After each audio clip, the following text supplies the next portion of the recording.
नमस्कार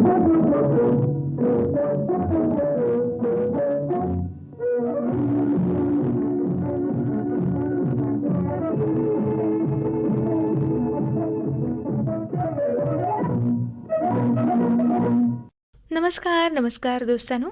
आजच्या युववाणी कार्यक्रमात मी कस्तुरी तुम्हा सगळ्यांचं अगदी मनापासून स्वागत करते. दोस्तांनो, आपल्याला प्रत्येकालाच आयुष्यात काही ना काही व्हायचं असतं. कुणाला डॉक्टर, कुणाला इंजिनियर, कुणाला गायक, तर कुणाला आणखी काही. पण प्रत्येकाचं स्वप्न पूर्ण होतच असं नाही. याची अनेक कारणं असतात. काहींची मेहनत कमी पडते, काहींचा अभ्यास कमी पडतो, काही जणांची चिकाटीनं प्रयत्न करण्याची तयारी नसते, तर काहींची घरची परिस्थिती याला कारणीभूत असते. पण दोस्तांनो, ज्या लोकांच्यात काहीही करून आपल्या स्वप्नांना गवसणी घालण्याची जिद्द असते, ते या अशा कुठल्याही कारणांनी प्रयत्न करण्यापासून मागे हटत नाहीत. आणि अशाच अविरत प्रयत्नांनी, अथक मेहनतीनं ते आपल्या ध्येयापर्यंत पोहोचतात. आज आपल्या स्टुडिओमध्ये अशीच एक व्यक्ती आली आहे. केंद्रीय लोकसेवा आयोगाच्या परीक्षेत अर्थात UPSC परीक्षेत 416व्या रँकनं उत्तीर्ण होऊन भारतीय पोलीस सेवेत अधिकारी पदावर नियुक्त झालेले चेतन पंदेरे आज आपल्या स्टुडिओमध्ये आलेत. दोस्तांनो, आता आपण चेतनशी गप्पा मारणार आहोत आणि त्याचा हा यशाचा प्रवास कसा होता याबद्दल आणखी जाणून घेणार आहोत.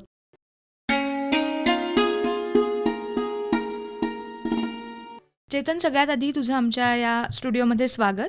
थँक्यू. तू इतकं छान यश मिळवलंयस, UPSC परीक्षा उत्तीर्ण झालायस, त्याबद्दल सगळ्यात आधी तुझं मनपूर्वक अभिनंदन. थँक्यू. चेतन, तुझं शालेय आणि महाविद्यालयीन शिक्षण कुठे झालं? माझं शालेय शिक्षण sacred heart convent high school, Ratnagiri city convent इथे झालं होतं. LKG पासून ते अगदी 10वीपर्यंत तिथे शिक्षण घेतलं होतं. 2012 साली माझी SSC झाली. त्याच्यानंतर ते अभ्यंकर कुलकर्णी कनिष्ठ महाविद्यालय ते मी 11-12 सायन्स फॅकल्टी डिव्हिजनमधून कंप्लीट केली. HSC झाल्यापासून मी 2014 to 18 केमिकल इंजिनिअरिंगसाठी मुंबईला होतो ICT कॉलेजमध्ये. चेतन, मला तुला असं विचारायचं आहे की सिव्हिल सर्व्हिस जॉईन करणं हे तुझं आधीपासून ठरलं होतं का? सिव्हिल सर्व्हिसकडे ओढ माझा प्रामुख्याने तेव्हा जेव्हा मी इंजिनिअरिंग करत होतो. 2018चा पासआउट आहे मी. तर इंजिनिअरिंग करता दरम्यान असं जाणवलं की एक प्रत्येक व्यक्तीचा एक ॲप्टिट्यूड असतो, एक स्किल सेट असतो. तर मग त्यावेळी मला असं जाणवलं की इंजिनिअरिंग हा स्किल सेट आपला असेल याची मला थोडी शाश्वती नव्हती. ऑप्शन्स काहीतरी मी एक्सप्लोअर केले. त्याचवेळी मनात एक आलं की इंडियन ॲडमिनिस्ट्रेटिव्ह सर्व्हिस किंवा इंडियन पोलीस सर्व्हिस अशा प्रशासकीय पदांना UPSC मार्फत एक परीक्षा घेतली जाते. वडील माझे स्वतःच पोलीस खात्यात होते. त्यांच्याकडून सुद्धा ऐकून होतो की ह्या UPSC थ्रू इतक्या हाय पोस्टला निवड केली जाते. तो एक ऑप्शन आपण एक्सप्लोअर करू शकतो. थोडी प्रामुख्याने माहिती घेतली परीक्षेबद्दल आणि तिथे असं जाणवलं की ही परीक्षा किंवा ही पदं आपल्या इंटरेस्टला मॅच करत आहेत. तिथून सुरुवात झाली ह्या परीक्षेकडे माझ्या प्रवासाची. आणि पुढे पुढे जसा अभ्यास करत गेलो, अजून माहिती गोळा करत गेलो, तेव्हा कळलं की हेच आहे जे आपल्याला करायचं होतं. त्यामुळे असं इन्स्टंट असं काय माझं हे नव्हतं की कोणाला आकर्षून मी इकडे आलो आहे की कोणाला ते पदभार, ते लाल दिवा बघून मी इकडे आलो आहे. हे काय माझं आधीच काय ध्येय नव्हतं.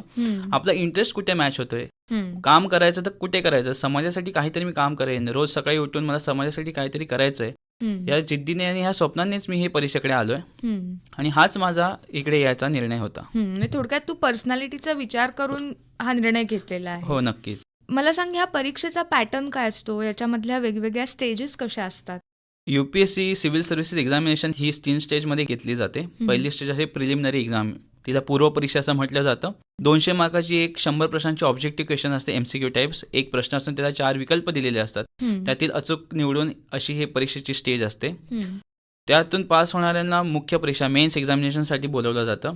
मेन्स एक्झामिनेशन ही एक 7 पेपर असणारी 7 कंपल्सरी पेपर्स असतात आणि 2 क्वालिफाईंग लँग्वेज पेपर्स, अशा 9 पेपर्सची एक्झाम असते. 1750 मार्क्सची टोटल मेन्स एक्झामिनेशन असते. एक आठवड्याभर चालते आणि कम्प्लिटली रिटर्न अशी एक्झामिनेशन असते. 250 मार्क्सचा एक पेपर. 3 आवर्सच्या सिटिंगमध्ये तुम्हाला हा पेपर कम्प्लीट केला जातो. आणि ही स्टेज संपूर्ण तुमचा सगळा सिलेबस ग्रास करते. म्हणजे इतिहास असेल, भूगोल, नागरिकशास्त्र, सोशल सायन्सेस आणि एक ऑप्शनल विषय, वैकल्पिक विषय. तर अशी पूर्ण कॉम्प्रिहेन्सिव्ह ही मेन्स एक्झामिनेशन असते. तिसरी असते इंटरव्ह्यू स्टेज. इंटरव्ह्यू म्हणण्यापेक्षा ही असते व्यक्तिमत्व चाचणी, पर्सनॅलिटी टेस्ट. ह्यामध्ये तुमचं फक्त ज्ञानच नाही, पण तुमचं ओव्हरऑल पर्सनॅलिटी कशी आहे, तुम्ही एक अधिकारी म्हणून फ्युचरमध्ये ह्या देशाची सेवा किती योग्यप्रमाणे करू शकता, ह्याच्यावर तुमचं जजमेंट ठरतं ते पर्सनॅलिटी टेस्टमध्ये. अशा 3 स्टेजमधून फायनल मुलांची यादी निवडली जाते. अच्छा. ह्या स्टेजेसबद्दल तू सांगितलंस. प्रत्येक स्टेजसाठी जो अभ्यास करावा लागत असेल, तोही वेगळा असेल. मग ही तयारी तू कशी केलीस? हो, नक्कीच प्रत्येक स्टेजसाठी वेगळी तयारी करावी लागते. ह्याचं कारण हे आहे की UPSCची प्रत्येक स्टेजमध्ये निवड करायची पद्धत वेगळी आहे आणि त्यांचे हं. एक्स्पेक्टेशन्स वेगळे आहेत. हं. प्रिलिम्सचा स्वरूप असं असतं की मुलांना किती जास्त माहिती आहे, सगळ्या गोष्टींबद्दल तुम्हाला किती जास्त तुमचं ब्रॉड ॲनालिसिस आहे नॉलेजचं, हं. हे चेक केलं जातं. त्याच्यामुळे प्रिलिम्ससाठी तयारी मी हीच केली की UPSCची डिमांड काय आहे, MCQ क्वेश्चन्समधून UPSCला नक्की काय जाणून घ्यायचं आहे. तर मग जर मी त्या परीक्षेची जी डिमांड आहे ती जर मी पूर्ण केली तर मला ह्यात सक्सेस मिळेल. ह्या दृष्टीने ह्या फॉर्म्युला मी वापरला होता की जे UPSCला अपेक्षित आहे त्याच्यावरच जास्ती फोकस केला. UPSC परीक्षा सिलेबस इतका वास्ट आहे की वर्षानुवर्ष अभ्यास करून सुद्धा सिलेबस काही संपत नाही. हं, बरोबर. चालू घडामोडी हा एक प्रमुख घटक आहे या परीक्षेमध्ये, हं. जो दिवसांदिवस वाढतच जातो. हं. त्याच्यामुळे अचूक डिमांड समजून घेणं प्रिलिम्सची, त्याप्रमाणे तुमचं नॉलेजचं होरायझन वाढवणं हा माझा एम होता. हं. मेन्सचं थोडं वेगळं स्वरूप असं असतं की त्यांना एक डेप्थ लागते. तुम्हाला एक 3-4 पानामध्ये एका प्रश्नाचं उत्तर द्यावं लागतं. हं. त्याच्यामुळे comprehensive analysis, depth of knowledge आणि लॉजिकल फ्लो हा खूप जास्त लागतो जेव्हा तुमच्या आन्सर्समध्ये. हं. तुम्हाला मेन्ससाठी वेगळी तयारी करावी लागते. तुम्हाला फार जास्त लिखाणाची प्रॅक्टिस करावी लागते. अच्छा. प्रिलिम्सला फक्त तुम्हाला MCQ द्यावे लागतात, त्याच्यामुळे फार लिखाणाचा इश्यू होत नाही. पण हं. मुख्य परीक्षेला 3 तासाच्या सिटिंगमध्ये एक पेपर लिहिणं ह्याच्यासाठी फार जास्ती तुम्हाला फक्त मानसिक आणि बौद्धिक नाही, इव्हन शारीरिक सुद्धा फार जास्ती प्रॅक्टिस लागते. हं. हं. हातावरती प्रचंड ताण येतो. बरोबर. तर मग ही तयारी मी मेन्सच्या दृष्टीने बसून एक जे त्यांना लागेल, जे त्यांची अपेक्षा आहे ती पूर्ण होते का, आपण व्यवस्थित उत्तर मांडतोय का, हं. विचारलेल्या प्रश्नाची अगदी अचूक आणि योग्य उत्तर मी लिहितोय का, ह्याच्यावर मी जास्ती भर दिला होता आणि त्याची मी प्रॅक्टिस केली होती. इंटरव्ह्यूसाठी व्यक्तिमत्व पडताळणी ही पर्सनॅलिटी टेस्ट असते. त्याच्यामध्ये आपलं चालणं, बोलणं, आपण काय विचार करतोय आणि एक ऑन द फूट तुमचं थिंकिंग कसं आहे. हं. हं. एखादी इमर्जन्सी सिच्युएशन आली तर त्या इमर्जन्सी सिच्युएशन तुम्ही कसं रिॲक्ट करताय अच्छा. ह्यावरती UPSCचा एक भर असतो. त्यातून ते हं. तुमचं व्यक्तिमत्व पडताळत असतात. हं. तर मग ह्या परीक्षेसाठी मी दिल्लीला 1-2 आठवडे आधी गेलो होतो. मॉक इंटरव्ह्यूज काही क्लासेस कंडक्ट करतात. त्यांच्या थ्रू आपल्याला कळतं की आपण बोलतोय कसं, हं. आपली विचारसरणी कशी आहे, आपण जे बोलतोय ते त्याला समोरच्या पॅनलला व्यवस्थित कळतंय का. ह्या ज्या गोष्टी आहेत ह्यावर मी थोडा भर दिला होता. हं. बोलण्याची स्पीड असेल, तुम्ही शब्द कोणते वापरता ह्यावरती सुद्धा खूप गोष्ट मॅटर करतं. आणि हं. सगळ्यात शेवटी असतं की तुमची व्यक्तिमत्व. असं म्हटलं जातं की UPSCसाठी एक चेहऱ्यावर व्यवस्थित स्माईल पाहिजे, कॉन्फिडन्स पाहिजे. हं. हा जर कॅन्डिडेटकडे असतो त्या कॅन्डिडेटला ह्या इंटरव्ह्यूमध्ये फार जास्ती मदत होते. हं. त्याच्यामुळे ह्या गोष्टींकडे मी थोडं लक्ष दिलं होतं की जरी कठीण प्रश्न आले तरी न घाबरता, न डगमगता त्यांनी जे विचारलंय त्याचं अचूक उत्तर द्यायचा मी प्रयत्न करेन. हं. ह्याची मी प्रॅक्टिस इंटरव्ह्यूसाठी केली होती. तर हे आहे त्या 3 स्टेजसाठी लागणाऱ्या वेगवेगळ्या स्वरूपाच्या डिमांड्स. हं. चेतन, तू आता अभ्यासाची स्ट्रॅटेजी तुझी काय होती हे सांगितलंसच, पण त्याचबरोबर मला तुला हे विचारायचं आहे की हा अभ्यास तू रत्नागिरीत राहूनच केलास की रत्नागिरीच्या बाहेर जाऊन काही कोर्सेस वगैरे केले होतेस? मी 2018 मध्ये पासआउट झाल्यापासून 1 वर्ष पुण्यासाठी गेलो होतो. ऑप्शनल विषयाला ग्रॅज्युएशन लेवलचं नॉलेज लागतं, ही UPSCची डिमांड आहे. हं. तुझा ऑप्शनल विषय कुठला होता? माझा पॉलिटिकल सायन्स आणि इंटरनॅशनल रिलेशन्स हा अच्छा. माझा ऑप्शनल होता. हं. हं. तर त्याच्यासाठी the unique academy Pune, Tukaram Jadhav sir ह्यांच्या मार्गदर्शनाखाली मी ह्या विषयात थोडं अध्ययन केलं. सरांनी फार मदत केली आणि त्यासाठी मग मी पुण्याला होतो. त्याच्यानंतर मी 7 महिने दिल्लीला गेलो होतो. अच्छा. तिथे मी मुख्य परीक्षेचं आन्सर रायटिंग क्लासेसची कोचिंग टेस्ट सिरीज मी लावली होती. मी काय हं. हं. क्लासेसला त्या कोचिंगला गेलो नव्हतो, हं. परंतु फक्त मी उत्तर लिहून त्यांना त्यांच्याकडे असेसमेंटसाठी द्यायचं होतं. मग हं. ते मला त्यावर अजून फीडबॅक द्यायचे, काय अजून इम्प्रूव्हमेंट करायची गरज आहे का, त्याच्यावर मी घरी येऊन काम करायचो. अच्छा. हे मी 7 महिने केले. त्याच्यानंतर मी मार्च 2020 मध्ये जेव्हा पहिला लॉकडाऊन लागला हं. हं. तेव्हा मी माझ्या घरी रत्नागिरीलाच आलो अच्छा. आणि तिथपासून 2.5 ते 2.25 वर्ष मी घरूनच तयारी करतोय. हं. हं. तर मग माझं मानणं हेच असेल की आपल्याला जेवढं ह्या परीक्षेसाठी स्किल सेट लागतं हं. ते एकदा तुम्ही एक्वायर करा. जास्तीत जास्त एफर्ट्स घेऊन काय लागतं ते डिमांड पूर्ण करण्यासाठी जे लागतं ते तुम्ही शोधा हं. आणि त्यानंतर सगळं सोडून जर तुम्ही घरी येऊन सुद्धा तयारी अगदी व्यवस्थितपणे करू शकता. हं. त्याच्यासाठी मात्र कुठे लांब जायची गरज असेल असं मला वाटत नाही. मी ह्या वर्षीच्या एक्झामिनेशनसाठी 3 स्टेजेस प्रिलिम्स, मेन्स आणि इंटरव्ह्यू हं. ही रत्नागिरीत राहूनच दिल्या होत्या. फक्त मी अच्छा. एक्झामसाठी पर्टिक्युलर सेंटरला जायचो, हं. एका हं. दिवसाने जायचो, लगेच रिटर्न यायचो आणि घरूनच पूर्णपणे सगळा अभ्यास केला होता. हं. हं. हं. परत मिनिमम रिसोर्सेसमध्ये सुद्धा कसं यश संपादन करता येतं हं. हे मी ह्यावेळी ट्राय केलं होतं. हं. हं. जास्ती कोचिंगच्या जास्ती मार्केटला तुम्ही न बळी पडता हं.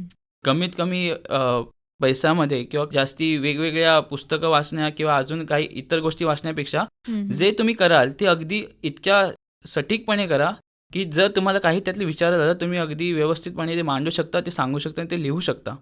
ह्याच्यावर मी माझा फोकस होता. त्याच्यामुळे रत्नागिरीत राहूनसुद्धा जे काही मी दिल्ली किंवा पुण्यातून जे शिकून आलो होतो, त्याच्यावरती जास्ती रिव्हिजन असेल, प्रॅक्टिस असेल, रायटिंग स्किल्स डेव्हलपमेंट असेल, ह्यावर मी एम्फसिस केलं आणि रत्नागिरीत राहूनच ही एक्झाम देऊन मग मी पास झालेलो आहे. तू म्हणालास मगाशी की चालू घडामोडी हा या परीक्षेतला अगदी मोठा पार्ट असतो. तर यासाठी तू तयारी कशी केलीस? याच्यासाठी कुठले कुठले सोर्सेस तू फॉलो केलेस? चालू घडामोडी किंवा करंट अफेअर्स आपण ज्याला म्हणतो, मेन तर माझा फोकस होता न्यूजपेपर्स. मी रोज न चुकता गेली 4 वर्ष रोज 1 ते 2 न्यूजपेपर्स वाचतोय. द हिंदू आणि द इंडियन एक्सप्रेस ह्या 2 प्रामुख्याने नॅशनल लेवलचे जे न्यूजपेपर्स आहेत त्याच्यावरती माझा फोकस असायचा. त्याच्यानंतर आपण जर रोज न्यूजपेपर वाचतोय तर चालू घडामोडीची पकड येतेच, पण अजून तुम्हाला जर इफेक्टिव्ह रिव्हिजन्स करायचे असेल, कारण का UPSC या परीक्षेला फारच जास्ती रिव्हिजन्स लागतात. विदाऊट रिव्हिजन तुम्ही ह्या परीक्षेला सामोरे जाऊ शकत नाहीत. रिव्हिजनसाठी मग मी माझ्या स्वतःच्या नोट्स बनवल्या होत्या. डेलीच्या शेड्यूलमधून जे काही मला वेळ मिळते त्याच्यात मी नोट्स काढायचो आणि त्या न विसरता रिवाइज करायचो. तर हा माझा न्यूजपेपर्स ह्याच्यावरच मी जास्ती अवलंबून होतो. जास्ती काय मी क्लासेसचे खूप जास्ती मॅगझिन्स वगैरे ह्याच्या काय मी काही वाचलं नव्हतं, कारण का ते फार जास्ती ओव्हरवेल्मिंग होऊन जातं. त्यामुळे जसं मगाशी म्हटलं, रिसोर्सेस कमी ठेवा, पण जे करा ती अगदी सटीक करा की तुम्हाला त्यात यश मिळूनच जाईल. ही जेव्हा परीक्षा तू दिलीस तेव्हा तुझी लँग्वेज कुठली होती त्यासाठी?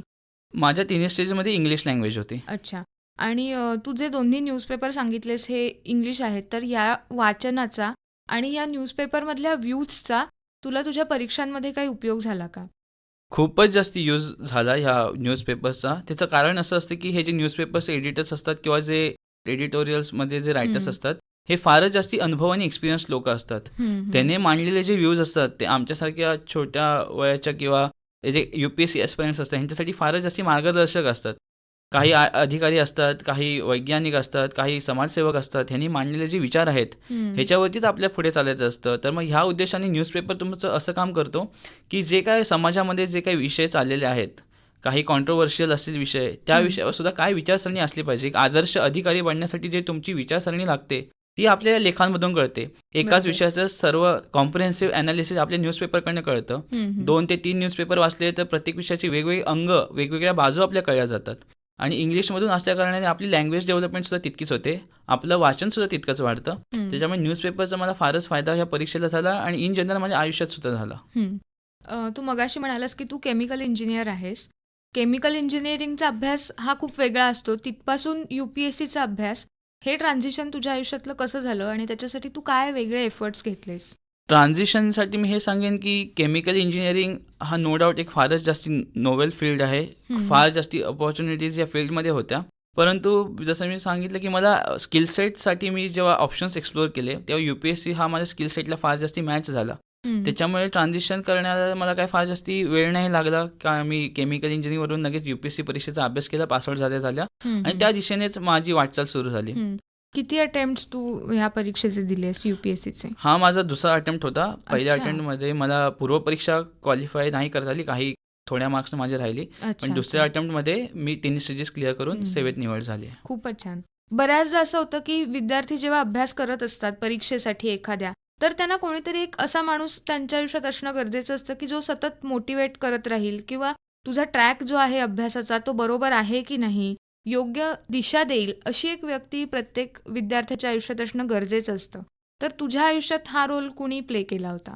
माझ्या आयुष्यात प्रत्येक स्टेजमध्ये ह्या व्यक्तीचं रूप बदलत होतं. स्टार्टिंगमध्ये जेव्हा मी निर्णय घेतला UPSC एक्झाम करायचा, चांगल्या पगाराची नोकरी सोडून जेव्हा मी इकडे ह्या फील्डकडे आलो तेव्हा ते व्यक्ती होते माझे आई आणि वडील.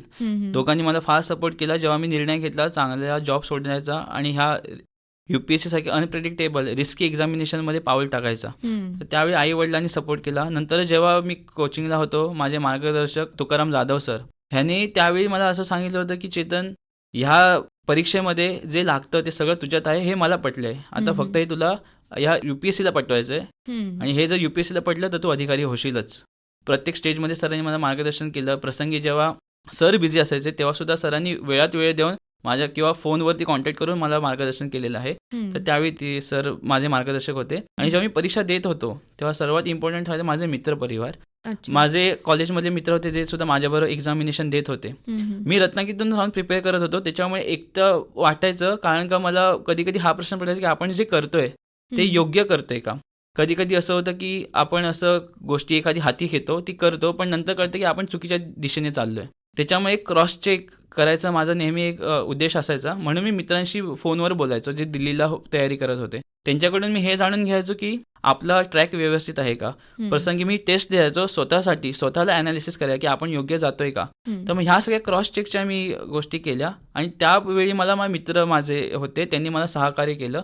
कुठे काही चुकत असेल तर त्यांनी मला सांगितलं की इथे तुला थोडी सुधारायची गरज आहे.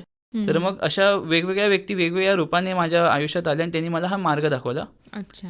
अभ्यास करताना बऱ्याचदा असं होतं की खूप अभ्यास केल्यावर आपल्याला कंटाळा येतो किंवा स्ट्रेस येतो. मग यावेळी फ्रेश आणि फोकस्ड तुझं मन राहावं यासाठी तू काय करायचंस? मेन म्हणजे मला जास्ती चालायची सवय आहे. गाणी ऐकत मी असं थोडंच वॉकिंग एक्सरसाइज करायचो आणि त्याहून अगदी कधी-कधी असं होतं की माइंड ब्लॉक होतं.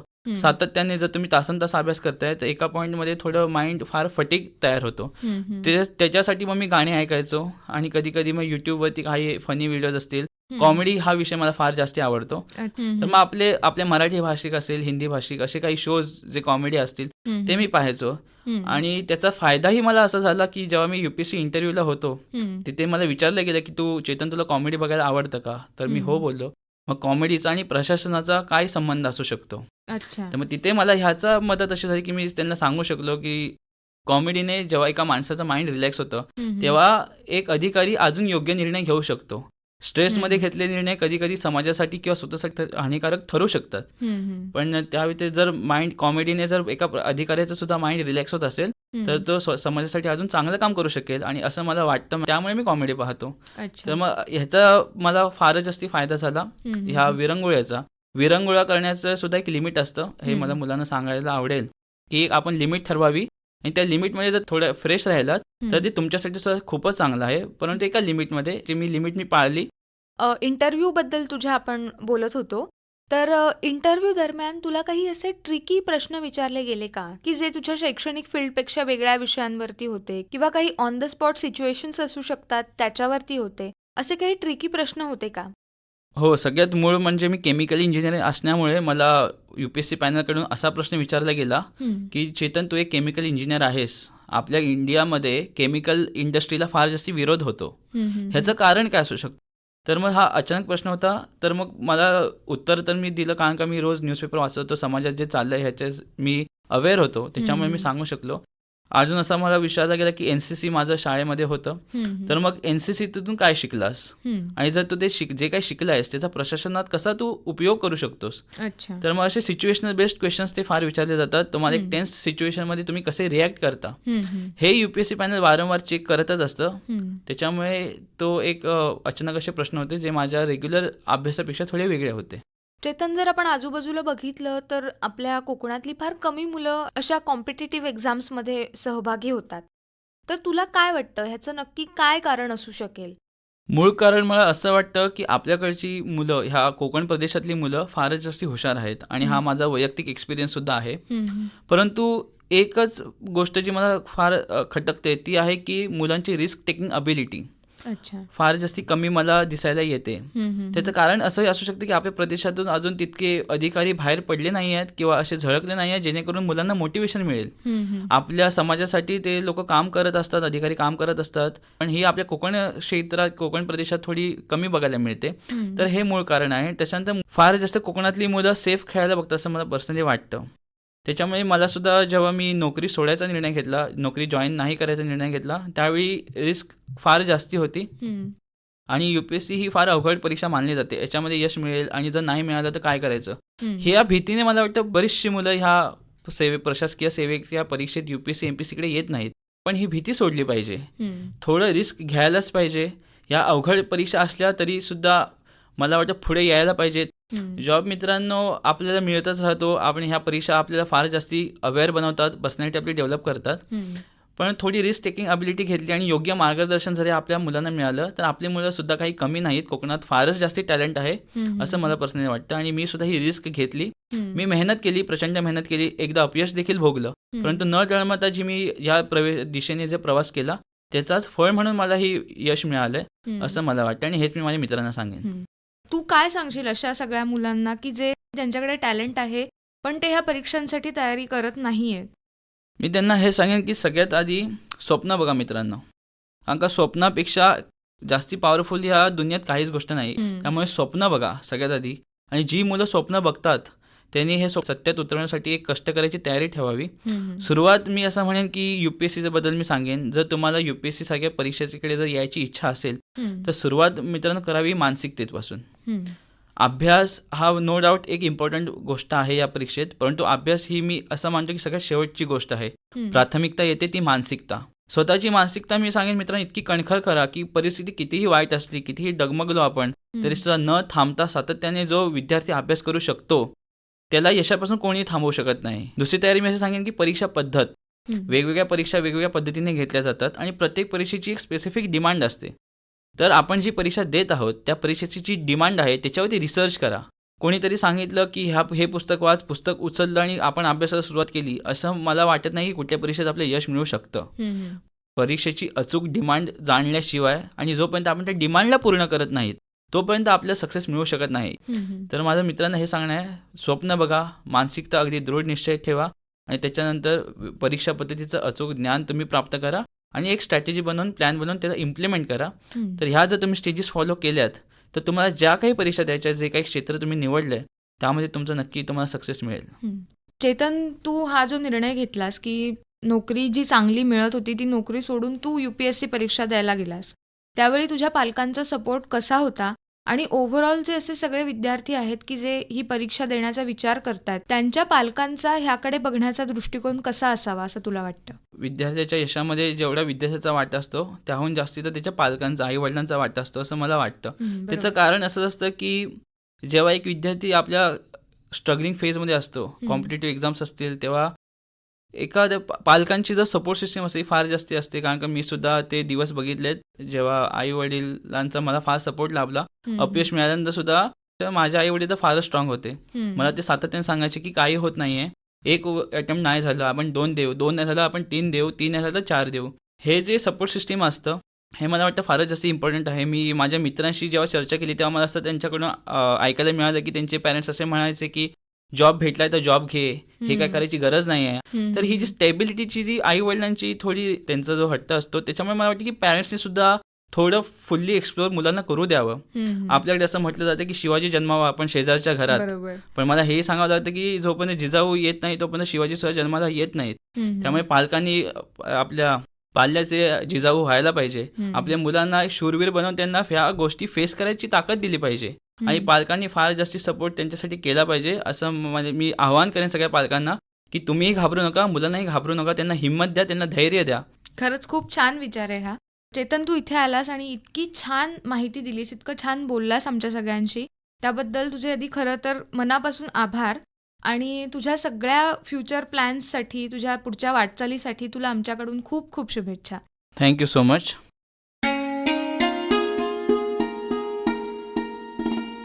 दोस्तांनो, आत्ताच आपल्या कार्यक्रमामध्ये आपण UPSC परीक्षेत उत्तीर्ण झालेल्या चेतन पंदेरे याच्याशी केलेली बातचीत ऐकली. याबरोबरच आता वेळ झाली आहे कार्यक्रमात तुमचा निरोप घेण्याची. पण तुम्हाला मात्र आमचा आजचा कार्यक्रम कसा वाटला हे जरूर कळवा. तुमच्या प्रतिक्रिया, आमच्या कार्यक्रमाबद्दलची तुमची मतं आमच्यापर्यंत पोहोचवण्यासाठी आमचा व्हॉट्सॲप नंबर आहे 94 035 73 485.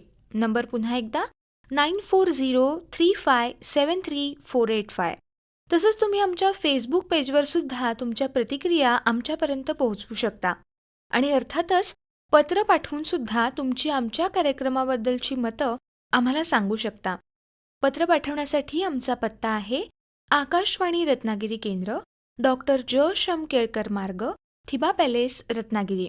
तेव्हा जरूर तुमच्या प्रतिक्रिया आमच्यापर्यंत पोहोचवा. दोस्तांनो, आता आकाशवाणी रत्नागिरी केंद्राचे कार्यक्रम तुम्ही ऐकू शकता कधीही, कुठेही. यासाठी तुम्हाला फक्त तुमच्या स्मार्टफोनवर न्यूज ऑन AIR हे ॲप्लिकेशन डाउनलोड करायचे आणि मग आमच्या कार्यक्रमांचा आस्वाद तुम्ही अगदी कुठेही घेऊ शकता. त्याचबरोबर आकाशवाणी रत्नागिरी केंद्राचे वेगवेगळे कार्यक्रम आता पुन्हा पुन्हा ऐकणं सुद्धा तुम्हाला शक्य आहे. यासाठी तुम्हाला आमच्या AIR रत्नागिरी या YouTube चॅनलला सबस्क्राईब करायचे. दोस्तांनो, याच नोटवर आता मी कस्तुरी आजच्या कार्यक्रमातून तुमचा निरोप घेते. परत भेटीपर्यंत नमस्कार.